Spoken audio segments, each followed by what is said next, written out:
Hello, everyone. I'm Keith the Stone, and I'm here again with Greg Nagy and Sarah and Janet and Elen for office hours for v14 of HeroesX. And we're talking about the discussion questions for hours 14 and 15 today. The question for 14 is, after reading Philostratus on the Garden of Protesilaus, have your views changed about the Garden of Laertes in Odyssey 24? Mine have, but let's hear from the participants. Mine did, I should say, all those years ago when I first did it. Yeah, we have many answers, but one participant is wondering if the wife of Laertes, Antikleia, could be buried in his garden. Could it explain why Laertes is acting like the vine dresser, Emperor Lurgos, and spending so much time in his beautiful garden? Wow, well, that is a beautiful thought. It could be worked into, who knows, a creative novel or a novella. I love it. But I would say that there's enough internal evidence in Odyssey 24 to suggest that Laertes is acting the way he does because he is already an initiator of the child Odysseus into an understanding of the garden. You remember that passage where it's described how when Odysseus was a child, his father would take him into the orchard and would show him every little detail. I would imagine day after day after day, this was a daily education, as the French would say, a formation, as the Germans would say, a Bildung. So for that, I don't think you would need the body of the wife, Antikleia, but I am very fascinated with that idea. It's just so imaginative and creative. We said cultivated garden or bountiful garden is a sign of good relationship with the hero, and it's a good harmony between human and nature. Thinking about Laertes' garden, which is very beautiful and very bountiful, can we say at the current time of Laertes and the Odyssey, there's a good relationship on the island, on Ithaca, Homeric Ithaca? Well, at least in the garden there is, but the garden isn't the community per se. The garden is something that is already set aside, that is sacred, that is not every day, whereas the community at large, which in Homeric Greek is called the demos, which would be the equivalent of a petty kingdom, if you ask an archaeologist who studies the second millennium before our era. Ithaca as a whole is a community, and only a part of the community is set aside for something very special. Sure, that something very special will radiate throughout the whole island, its charisma, but it is a special precinct, the orchard, I would think. Interestingly, when Thucydides talks about the terrible strife, social strife that happens on the island of Kerkyra, the Venetian name for which is Corfu, that's the way most people know the island.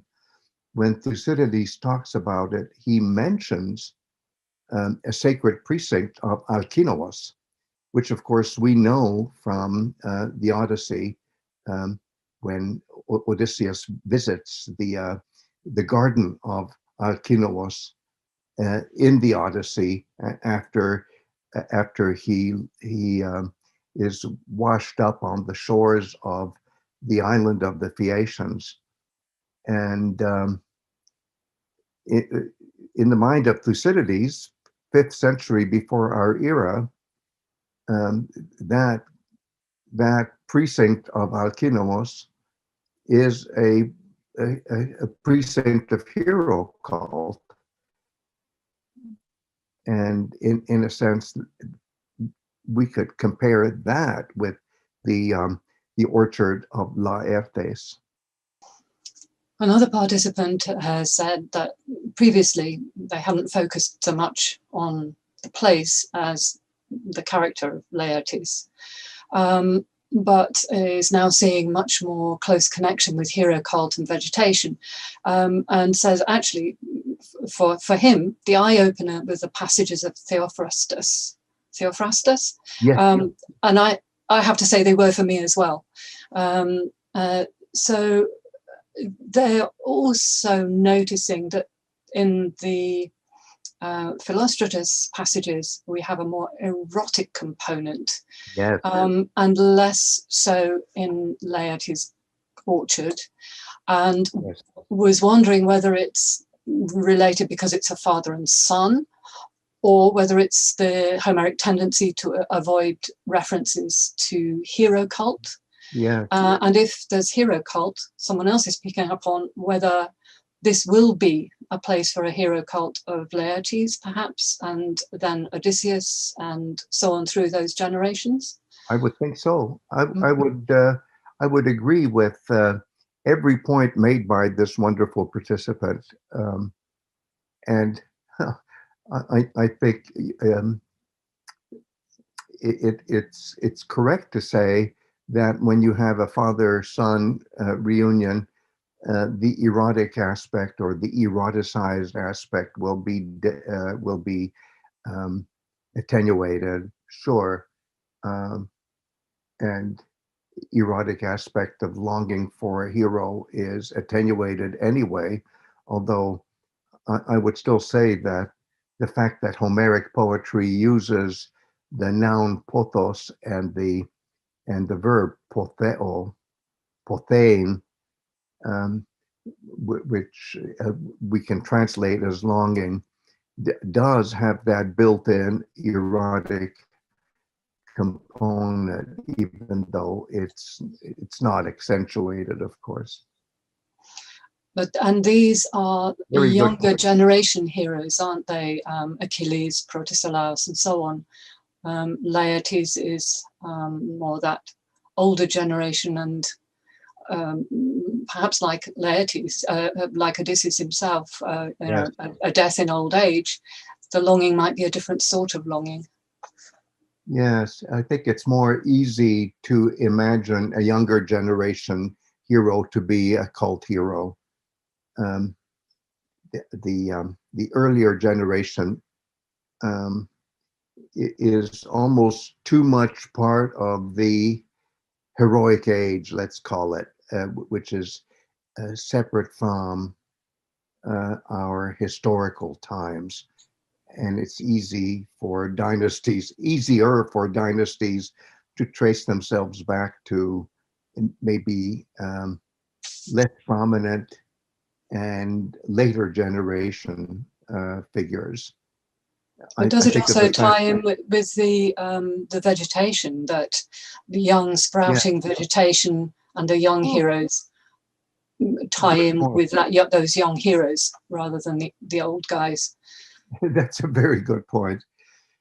And is it all right if I circle back to an earlier point that was made about Antikleia? I'm still thinking about that ingenious idea that maybe Odysseus's mother is somehow interred within the orchard. Possible. But something that's more obvious that should be said is that the name Antikleia seems to be a speaking name, and I'd like for us to compare the name of the nurse. I hate the translation nurse, but what can you do?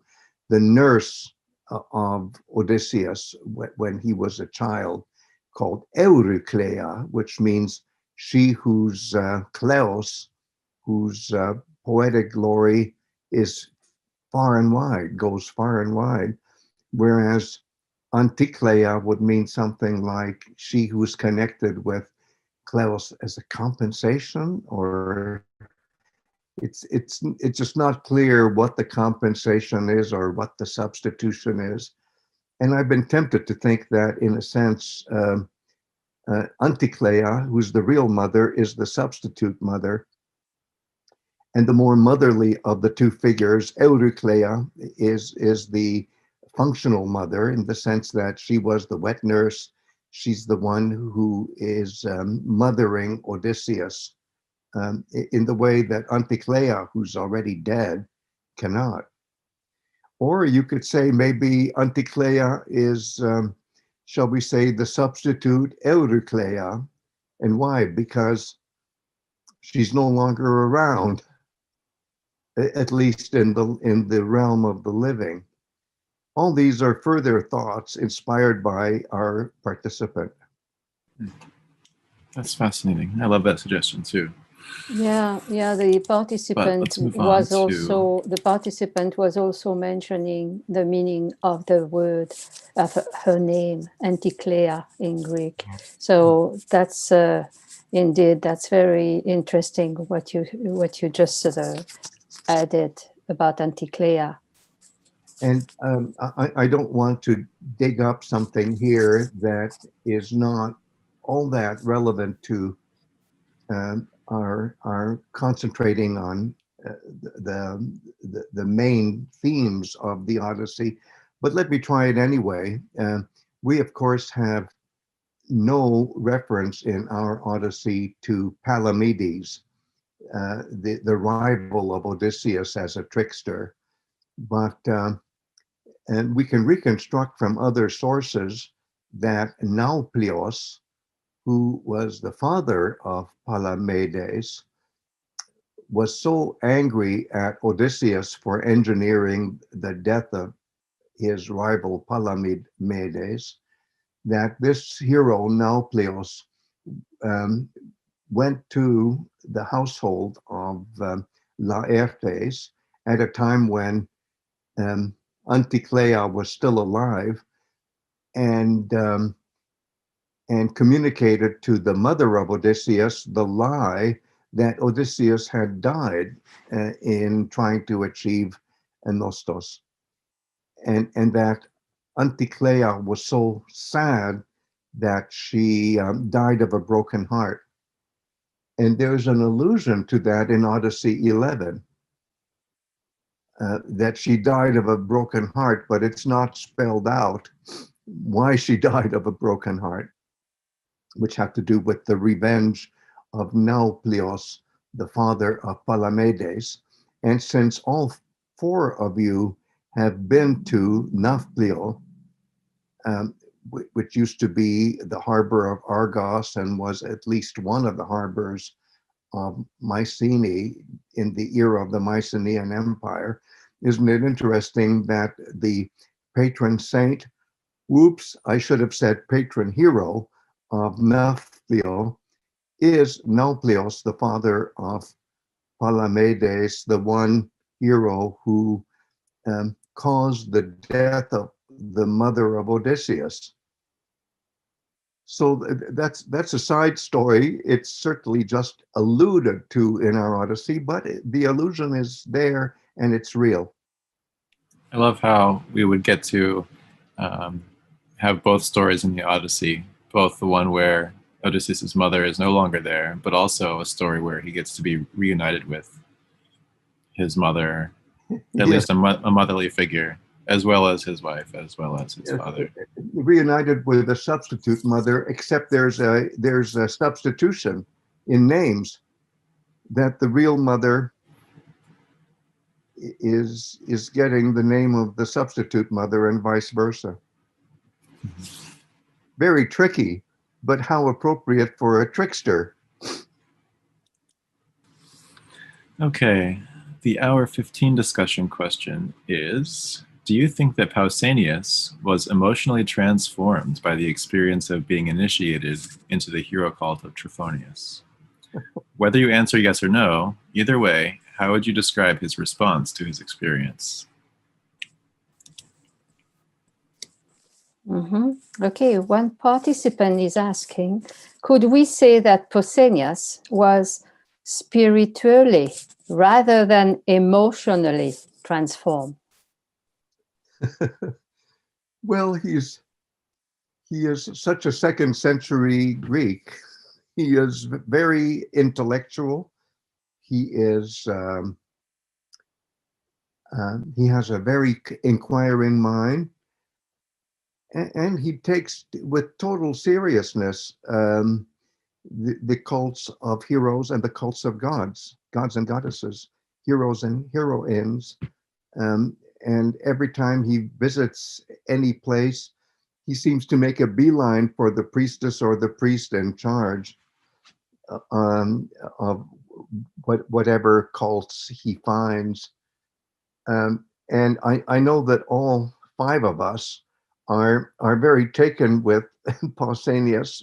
We've all worked on the text of Pausanias in our own research. And I bet I'm not the only one of us five who thinks that he is such a valuable source for what we could call Greek religion, ancient Greek religion. As you all know, I'm allergic to that term as applied to the ancient Greeks because it doesn't fully convey the organic relationship of myth and ritual, which are taken very seriously by Pausanias, and the localism of, all right, I'll say it again, Greek religion is taken so seriously by him. Having said that, I don't know. I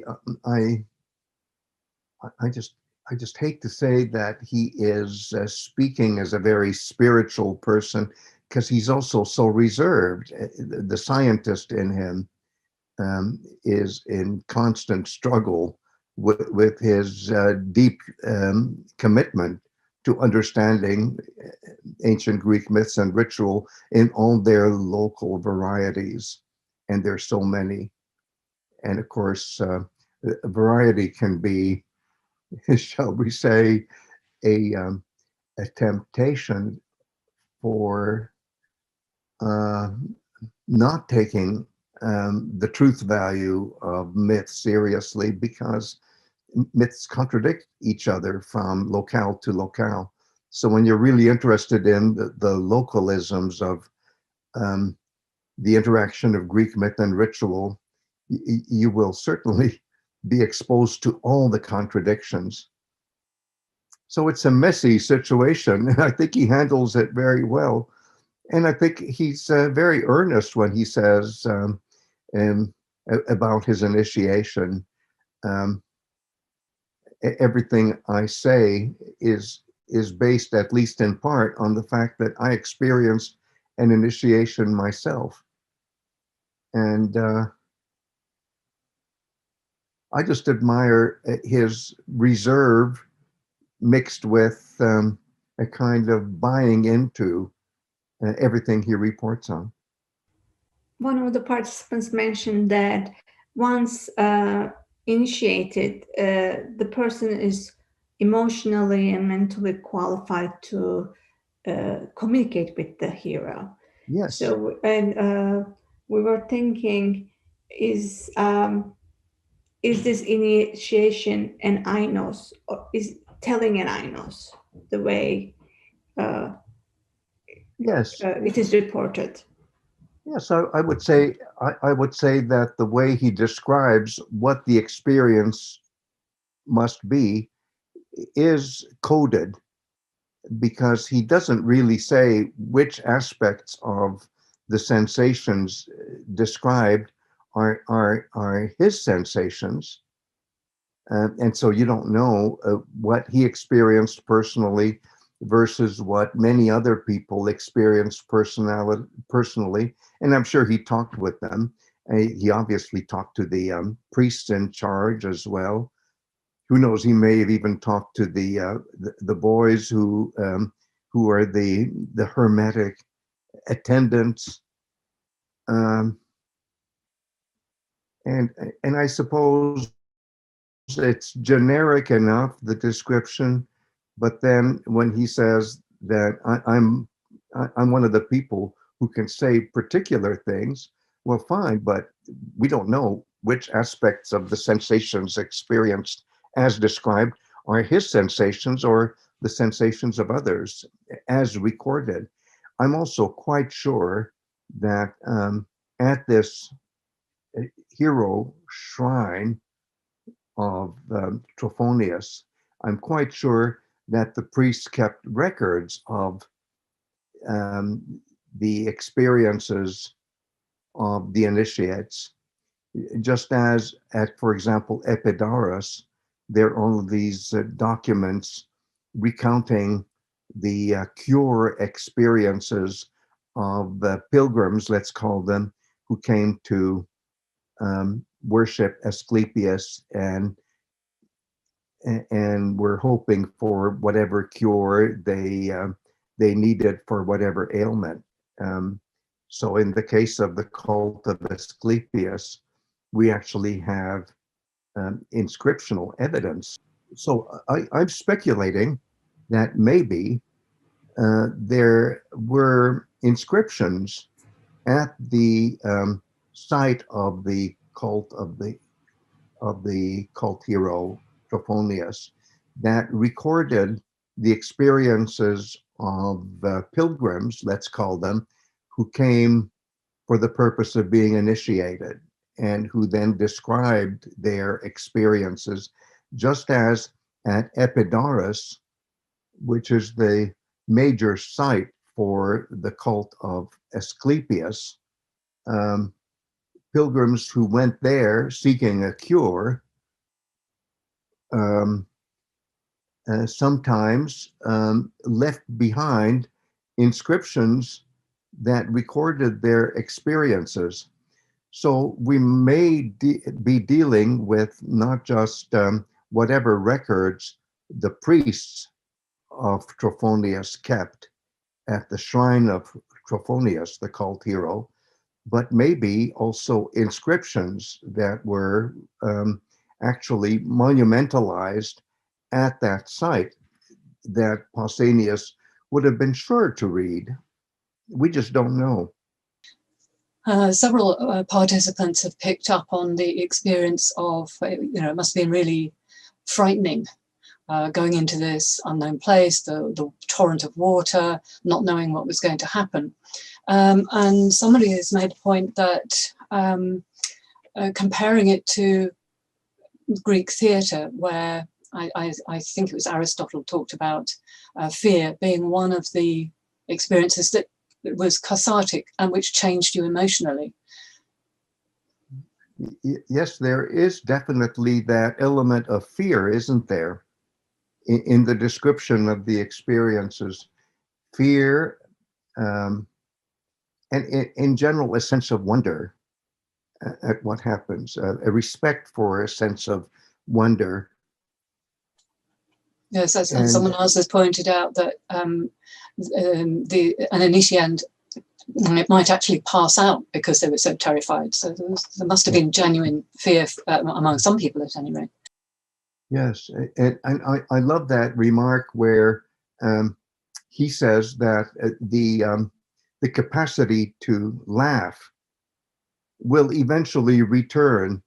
In other words, that it is such a sobering experience that you don't laugh at jokes anymore, at least for a while, and you have to get over it, so to speak, which is a favorite expression of our friend Keith, getting over it. I like the way Keith uses that colloquial expression in all sorts of ritually correct ways when it comes to passing through an initiation and how, in a sense, you have to get over it.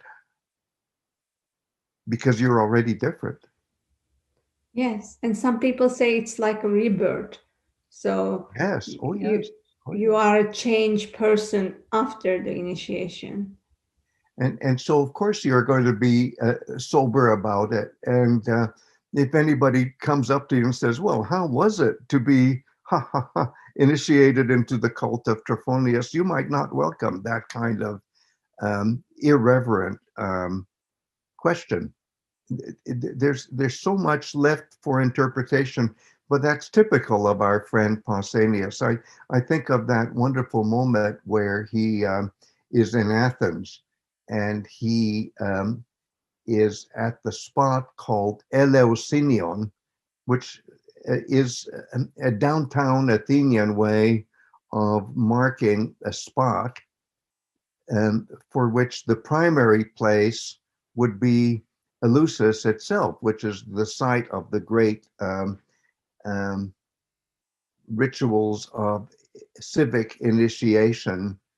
But well, it's also mystical. But let's say that the Athenian Eleusinion is a kind of microcosm of what happens in the macrocosm of Eleusis. And he says when he's there that he had a vision, he experienced a vision, but I'm not going to tell you. And you say, well, why can't you tell me? Why can't you tell me, the reader? Well, it's because it's something that may be too intimate an aspect of the experience of initiation in this case, or it just touches on sensitivities that just cannot be reached by an everyday reader. So it is coding, and that's what Ainos is all about, where you can't say directly in an everyday way what has happened, or you can't tell a story in an everyday way. Well, I think we're going to have to get over it for the moment, but I suspect we won't really get over it. No. We'll be back next week, I think, somehow. Till then, we See you continue. then. The journey continues.